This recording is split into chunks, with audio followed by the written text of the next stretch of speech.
నమస్తే అండి, welcome to Roja vlogs. అందరూ బాగున్నారా అండి? నేను చాలా బాగున్నాను. ఈరోజు మనం అనంత పద్మనాభస్వామి దేవాలయం గురించి తెలుసుకుందాం. గత కొన్నేళ్ల నుంచి ప్రజల్లో బాగా వినిపిస్తున్న పేరు అనంత పద్మనాభస్వామి దేవాలయం. ప్రపంచంలోనే అత్యంత సంపన్న ఆలయాల్లో ఒకటిగా ప్రసిద్ధిగాంచిన ఈ మందిరం కేరళ రాజధాని తిరువనంతపురంలో ఉంది. శ్రీ మహావిష్ణువు 108 దివ్య ప్రదేశాల్లో ఒకటైన ఈ గుడిలో పాల సముద్రంలోని శేషపాన్పుపై పవళిస్తున్న ఆ శ్రీహరి రూపాన్ని ఇక్కడ వీక్షించవచ్చు. పద్మాన్ని నాభియందు కలిగి ఉన్నాడు కాబట్టి ఆయన్ని పద్మనాభుడుగా పిలుస్తారు.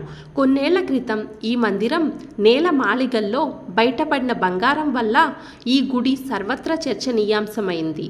కొన్ని లక్షల కోట్ల విలువ ఉంటుందని అంచనా వేశారు.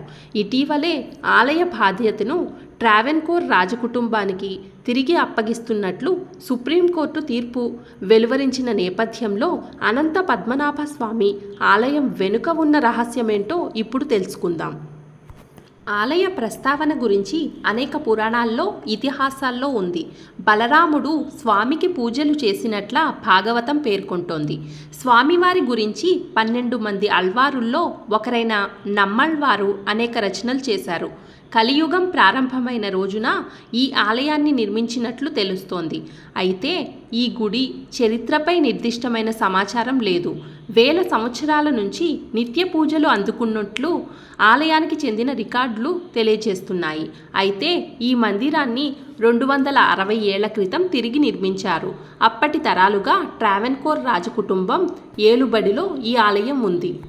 స్వామివారి మూల విరాట్టును ఒక ద్వారం నుండి మనం వీక్షించలేము. పెద్ద విగ్రహం కావడం వల్ల తలను, చేతిని, పాదాలను వేర్వేరు ద్వారాల నుంచి చూడాలి. ట్రావెన్కోర్ మహారాజు రాజా మార్తాండవర్మ పాలనా సమయంలో వేల సాల గ్రామాలతో స్వామివారి విగ్రహాన్ని ప్రతిష్ఠించారు. ఆ కాలంలో 4000 మంది శిల్పకారులు, 6000 మంది కార్మికులు, 100 ఏనుగులు 6 నెలల పాటు శ్రమించి ఆలయంలో ఎన్నో కళాకృతులను ఏర్పాటు చేసినట్లు తెలుస్తోంది. 2011లో ఆలయ పాలక మండలి గురించి నేల మాళిగల్లో 6 రహస్య గదులను గుర్తించారు. ఆ గదులను తెరవాలని సుప్రీంకోర్టు తీర్పుతో 5 గదులను తెరిచారు. ఫలితంగా ఆ గదుల్లో అపారమైన సంపద ఉన్నట్లు గుర్తించారు. ABCDEF అనే ఆంగ్ల అక్షరమాల ప్రకారం ఆ గదులకు పేర్లు పెట్టారు. మొదట ABC గదులను తెరిచారు.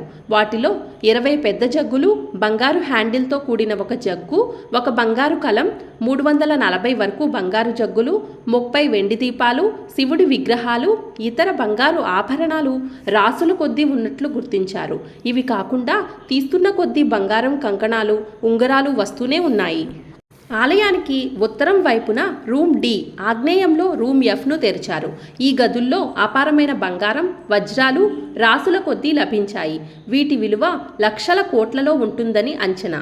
నేల మాళిగల్లో బయటపడ్డ సంపదలతో అప్పటి వరకు దేశంలో అత్యంత సంపన్న ఆలయంగా ఉన్న తిరుమలను పద్మనాభ స్వామి ఆలయం వెనక్కు నెట్టింది.